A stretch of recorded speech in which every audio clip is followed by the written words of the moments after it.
Chandrasekhar sir గారి పర్మిషన్తో మన DGS గారు ఇక్కడికి ఇచ్చేయడం జరిగింది. మన యూనియన్ తరఫున డీజీఎస్ సార్ గారికి హృదయపూర్వక స్వాగతం చేస్తున్నాము.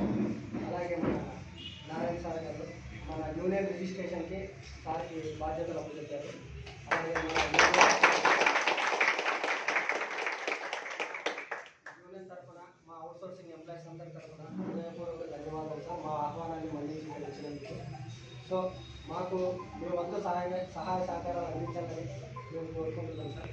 ఎన్నో సంవత్సరాలుగా మేము చాలా కష్టపడుతున్నాము, ఒక గుర్తింపు లేకుండా దాన్ని మా బాధని జిఎస్ గారికి తెలియజేసి ఇప్పటి నుండి కాదు 2016 నుండి ఆయన ఎక్కడ మీటింగ్ పెట్టి ఎక్కడ ఇన్వైట్ చేసి అక్కడికి వెళ్తే నేను అక్కడికి వెళ్ళి రిప్రజెంటేషన్ ఇవ్వడము, అలా సార్ని వదలకుండా చంద్రశేఖర్ సార్ గారిని చాలా పట్టుబడాలి. మాకు ఏదో ఒక గుర్తింపు ఇచ్చి పర్మనెంట్ అనే వర్డ్ అనేది మేము యూజ్ చేయము, మాకు పర్మనెంట్ కూడా అవసరం లేదు, మాకు మమ్మల్ని గుర్తించి కనీస వేతనం బ్యాంకు ద్వారా ఇప్పించాలని చెప్పేసి మా సంక్షేమం కోసం ఎవరికైనా ఏదైనా జరిగితే ప్రమాదవశాత్తు కానీ ఏదైనా జరిగినా రిటైర్మెంట్ ఏజ్ చాలామంది ఉన్నారు, వాళ్ళకి ఏదైనా మన యూనియన్ తరఫున తలా చేసి వాళ్ళ కుటుంబానికి చేయూతగా ఉండాలని చెప్పేసి ఈ యూనియన్ ఏర్పాటు చేయడం జరిగింది సార్. దీన్ని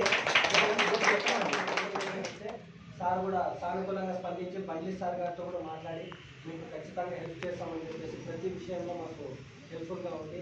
సార్కి పరిచయం చేసేసి అక్కడికి వెళ్ళి మీరు కలవండి అని చెప్పి వెళ్ళొచ్చారు సార్. అలాగే చీఫ్ గెస్ట్గా జిఎస్ గారిని ఇన్వైట్ చేయడానికి వెళ్తే సార్ నేను రావడం ఢిల్లీకి వెళ్తున్నానమ్మా, నేను రావడం కుదరదు, అక్కడ డీజీఎస్ గారిని కలవండి, నేను భవానీ ప్రసాద్ సార్కి నేను కాల్ చేసి చెప్తాను అని చెప్పాను సార్. నాకు కొద్దిగా హెల్త్ ప్రాబ్లం వల్ల నేను 1 డే బిఫోర్ వచ్చి ఇన్వైట్ చేయలేకపోయాను సార్, సారీ అందరికీ. నాకు తెలియదు, అనుకోకుండా సడన్గా సిక్ అయ్యారు, దానివల్ల కొద్దిగా ఇబ్బంది. ఏంటంటే ఏమైనా పొరపాటు జరిగితే మన్నించండి, మమ్మల్ని మీ పిల్లలుగా గుర్తించి మాకు ఇక్కడ కూడా కృష్ణా డిస్టిక్లో మీరు హెల్ప్ఫుల్గా ఉండాలని కోరుకుంటున్నాం సార్. మా యూనియన్ తరఫున ఒక పుష్పగుచ్చము ఇలా చిన్న తీర్మానం ఇచ్చేసి థ్యాంక్ యూ సార్.